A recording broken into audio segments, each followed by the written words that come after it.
ये वैलिड है अगले 3 घंटे के लिए। जहां से बैठकर कभी पूरी दुनिया को हिलाने की साजिश होती थी, आज वहां लोगों को पीस और हिस्ट्री सिखाई जाती है।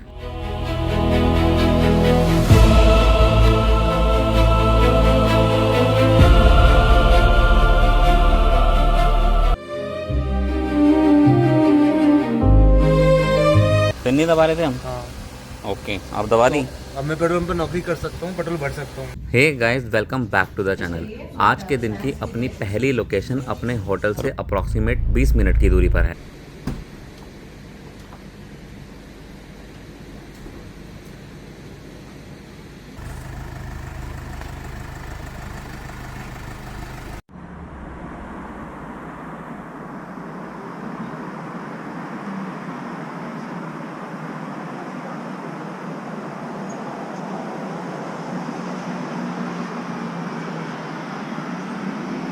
यहाँ का ऑर्गेनाइज्ड ट्रैफिक देखकर मैं सच में हैरान हूँ। हर गाड़ी अपनी लेन में चल रही है, कोई अननेसेसरीली हॉर्न नहीं बजा रहा। इतनी सारी गाड़ियाँ रोड पर हैं, लेकिन ना कोई जल्दी में ओवरटेक कर रहा है और ना कोई रूल तोड़ रहा है। हर कोई अपनी टर्न का पेशेंटली वेट कर रहा है और शायद इसी वजह से ट्रैफिक इतना स्मूथ चल रहा है।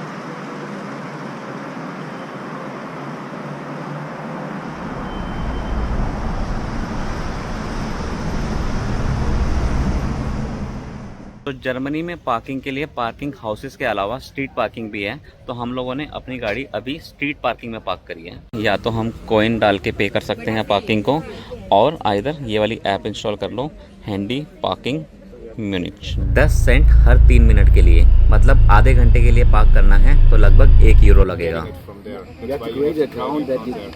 ये वैलिड है अगले 3 घंटे के लिए, 2:25 तक। हमने यहाँ रख दिया डैशबोर्ड पे।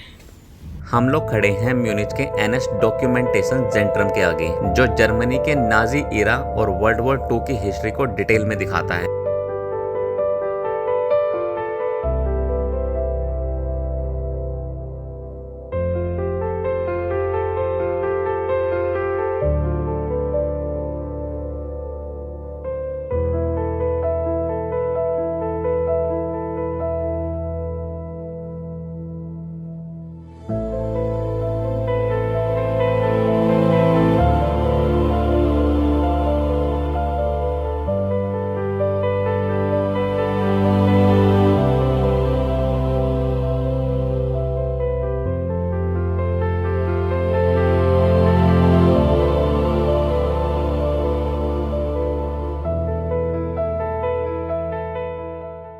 ये म्यूनिच का एक बहुत ही इम्पोर्टेंट हिस्ट्री और रिफ्लेक्शन सेंटर है।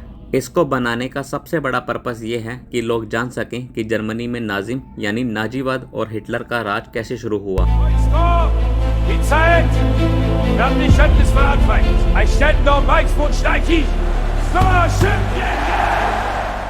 सबसे ज़्यादा हैरानी की बात तो ये है कि ये मॉडर्न व्हाइट क्यूब बिल्डिंग ठीक उसी जगह पर बनी है जहां कभी नाजी पार्टी का मेन हेडक्वार्टर हुआ करता था, जिसे ब्राउन हाउस कहते थे। यानी जहां से बैठकर कभी पूरी दुनिया को हिलाने की साजिश होती थी, आज वहां लोगों को पीस और हिस्ट्री सिखाई जाती है।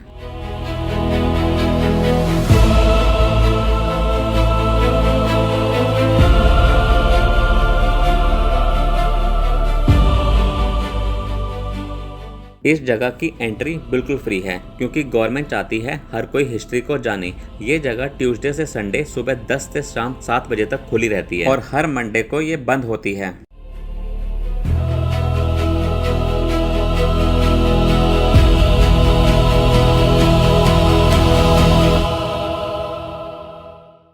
अंदर आपको अलग अलग फ्लोर पर ढेर सारी पुरानी फोटोज, असली डॉक्यूमेंट्स और उस जमाने की वीडियो क्लिप्स देखने को मिलेंगी जो आपको उस दौर में ले जाएंगी।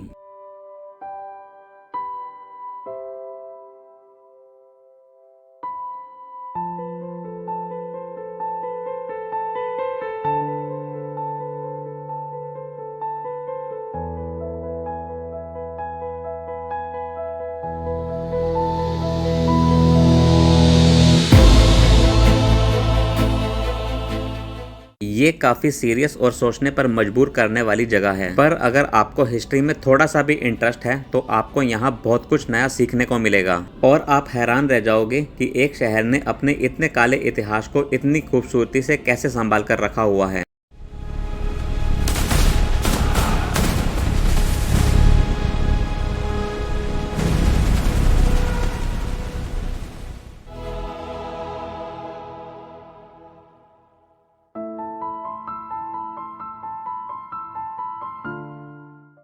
अब निकल रहे हैं म्यूनिच के सबसे बड़े और पुराने महल को देखने के लिए, जिसको बोलते हैं म्यूनिच रेजिडेंस। म्यूनिच रेजिडेंस यहाँ से अप्रॉक्सीमेट 2.5 किलोमीटर दूर है। इसके बेसमेंट में ही इसकी पार्किंग अवेलेबल है, वहाँ पार्क कर दी है अपनी गाड़ी। अब चलते हैं अंदर। इन्फॉर्मेशन बोर्ड है जहाँ पे सारी इन्फॉर्मेशन लिखी हुई है कि कौन से सेक्शन में जाने के लिए क्या प्राइजेज हैं। टिकट लेते हैं सबसे पहले। तो यहाँ राइट साइड से एंट्री है टिकट काउंटर के लिए। ये हैं सामने टिकट काउंटर्स, अदरवाइज़ ऑनलाइन भी बुक कर सकते हो। टिकट काउंटर्स के पास ये थोड़े से कटलरी आइटम्स जो शो पीस होते हैं वो सब लगा रखे हैं सेल करने के लिए। Basically it's a shop but as of now it's closed. हम लोग ये 2 सेक्शन में जा रहे हैं, royal residence and Schatzkammer. कुछ टिकट मिली है हमें। अंदर जो इन्फॉर्मेशन है वो सारी की सारी जर्मन में होती है। तो यहाँ पे एक ऐसे डिवाइसेस मिल रहे हैं जिससे लैंग्वेज कन्वर्ट हो जाएगी, तो वो हम सब ने एक एक ले लिया। तो दैट मीन्स अब हमें कुछ भी सुनना होगा अंदर जिसकी भी ऑडियो आ रही होगी तो वो हम इंग्लिश में सुन सकते हैं थ्रू दिस डिवाइस। को गले में पहन लिया हमने ऐसे।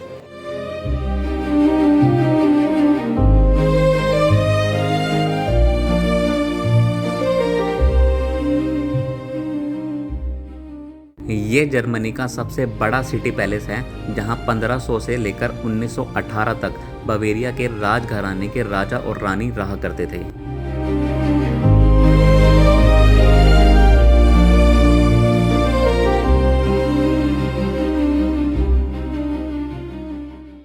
इसको बनाने का मेन मकसद यही था कि राजा महाराजा अपनी पूरी ताकत, दौलत और बेहतरीन आर्ट के शौक को पूरी दुनिया के सामने दिखा सकें।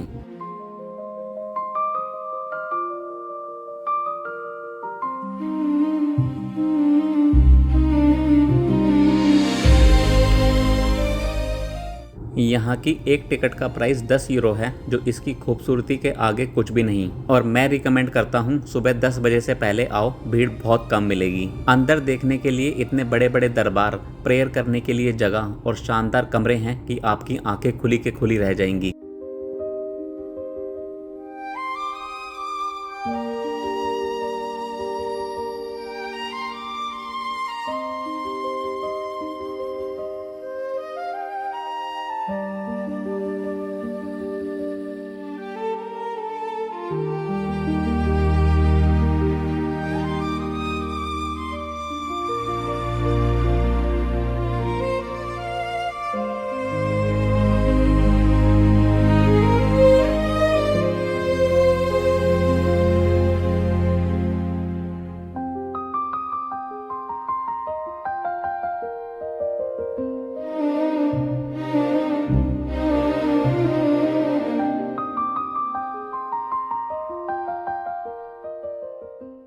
कोशिश करते हैं इसे जल्दी एक्सप्लोर कर लें ताकि हम लोग बोर भी ना हों और इसकी ग्रैंड वाइब का पूरा मज़ा ले सकें।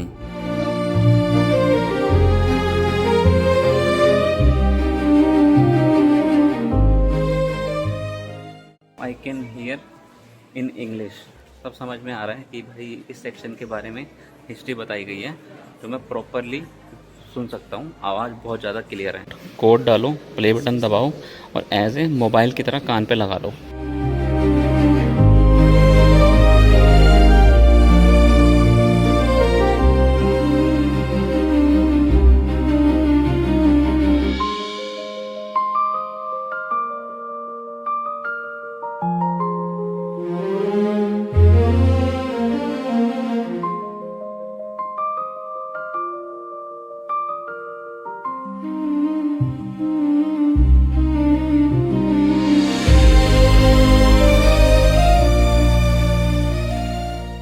सबसे मेन चीज जो आपको यहाँ बिल्कुल मिस नहीं करनी वो है एंटीक्वेरियम। ये उस दौर का यूरोप का सबसे बड़ा और खूबसूरत हॉल है जिसका सीलिंग हैंड पेंटेड है।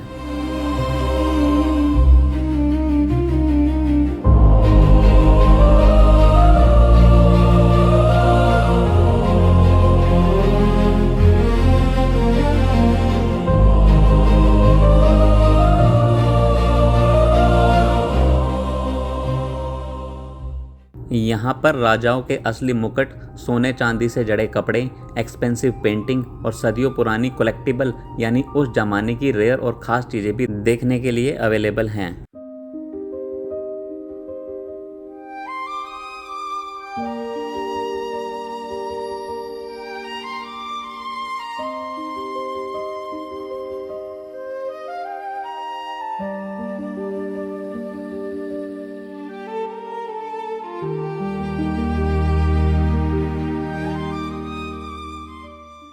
अभी ये सब देखने के बाद हमें तो ऐसा फील हो रहा है कि किसी रॉयल जोन के अंदर एंटर कर गए हैं।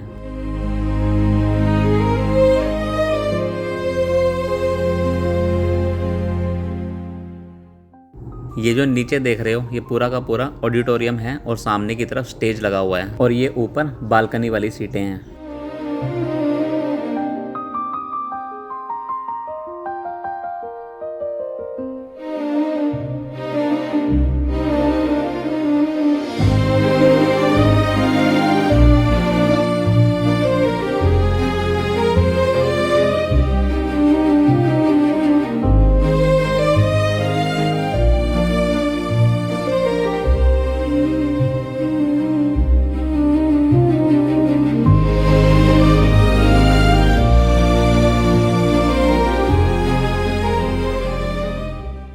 ट्रस्ट मी, दोनों जगह का एक्सपीरियंस एकदम अमेजिंग था।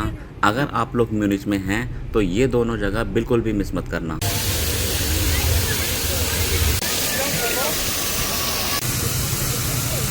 ये मैग्नेट ली है जर्मनी की 6.5 यूरो की, मंचन की मतलब म्यूनिच की, और ये है 5.5 यूरो की।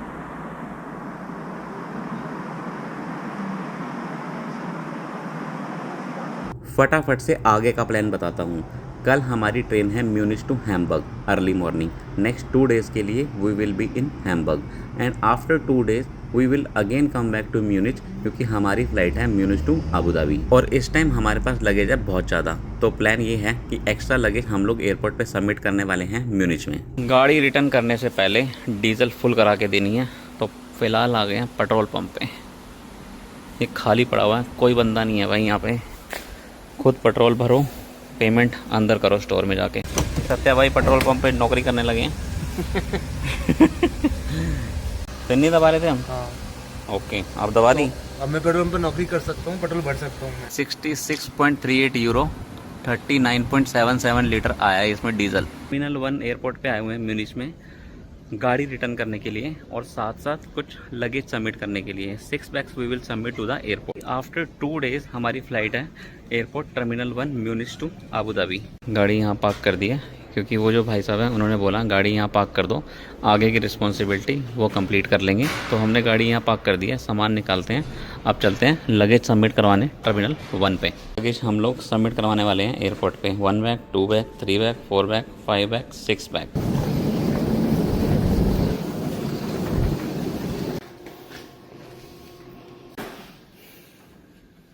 किलोमीटर 20 केजी से अगर बैग नीचे है तो 6 यूरो पर बैग, अगर 20 केजी से ऊपर है तो 8.20 यूरो पर बैग। तो अभी टोटल हमें पे करने पड़ रहे हैं 38 euro for 6 bag per day. तो हमने 3 दिनों के लिए बैग सबमिट करा है, तो टोटल आप लगा लेना। फिलहाल चलते हैं अब वापस अपने होटल की तरफ।